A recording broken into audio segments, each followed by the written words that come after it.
So kind of the exact same thing. There's no way I can make an x plus 4 look like an x minus 2. So I'm going to multiply top and bottom by x minus 2. So this one gets an x minus 2, and whatever I do to the bottom, I have to do to the top. Same thing over here. To make these the same, I'm going to multiply. This needs an x plus 4. So whatever I do to the bottom, I'm going to do to the top. And so now, when I distribute this, this is going to give me 2x minus 4 plus, when I distribute this, 2x plus 8. And on the bottom, I end up with x minus 2 times x plus 4.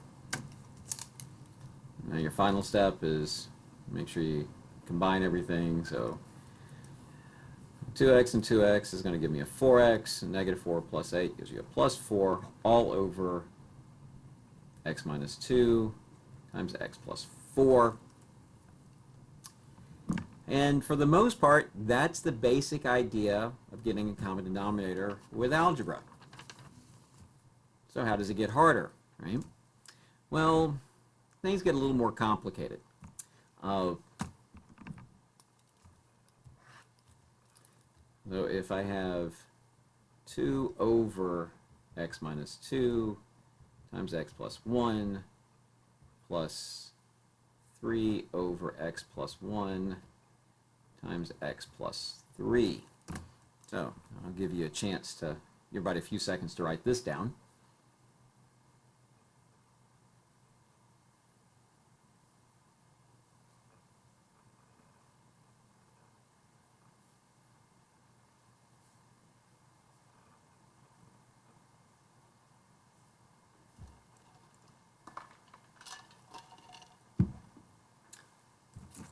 All right. So our job is to get these denominators to be the same. So now this is kind of like this side has an x minus 2 and an x plus 1. This side has an x plus 1 and an x plus 3. So when I'm looking, when this side looks over here, what this is missing, right? We've already got an x plus 1. It's missing an x plus 3. So we're going to need to multiply top and bottom by x plus 3. Kind of a similar thing. When this denominator looks at this denominator, we've got an x plus 3, x plus 1, x plus 3, x plus 1. It's missing the x minus 2. So we're going to put an x minus 2 with this denominator, multiply that. Whatever you do to the bottom, you have to do to the top.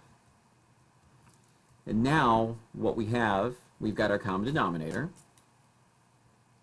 So when I draw this, I end up with x minus 2 times x plus 1 times x plus 3. And then on the top, I'll go ahead and distribute this. And that's going to give me 2x plus 6. When I distribute this, that's going to give me a 3x minus 6. And when I finish this whole thing, denominator is still the same, x minus 2, x plus 1 times x plus 3. On the top, well, 2x plus 3x gives me a 5x, and plus 6 minus 6, those cancel. And so I end up with my final answer.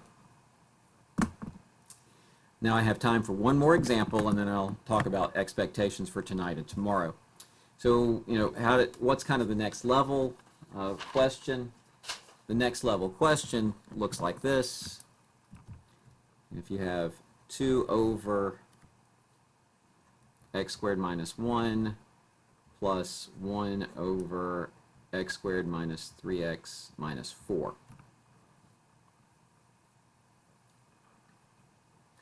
So what do? Well, kind of the theme is anytime you can factor, you need to factor. So for this problem, the very first thing you're going to do is you look at this and say, well, I can factor that x squared minus 1 as x plus 1, x minus 1. And when you look at this, you say, well, I can factor that. And so that's going to give me x minus 4 and an x plus 1. And now this looks just like the previous problem. Because when I look at it, it's like I got an x plus 1 and an x minus 1. There's an x plus 1. This side doesn't have the x minus 4. And so whatever I do to the bottom, I have to do to the top. When this denominator looks over here, it's got the x plus 1. x minus 4. It does not have the x minus 1, so we're going to multiply both sides by x minus 1.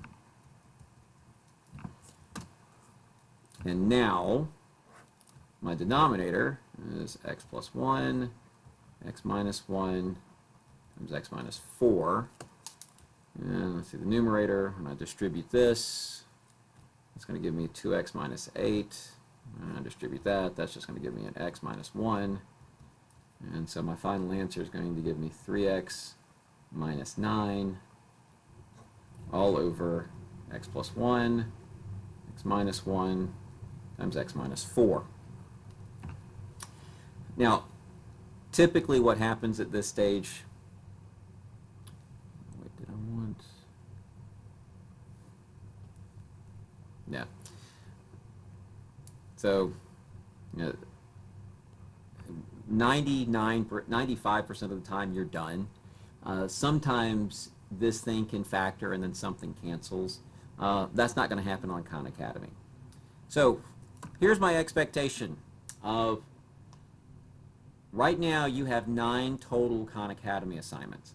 I have not really prepared you for the last 2. Everything else I've taught. As far as you should be able to multiply, divide, you should be able to simplify, multiply and divide. The adding, you should be able to do the assignment where you're adding and subtracting where the denominators are the same. You should also be able to do the ones, the sort of the easier ones where the denominators are different. And I mean, I've only got a few minutes left, and I've talked a lot.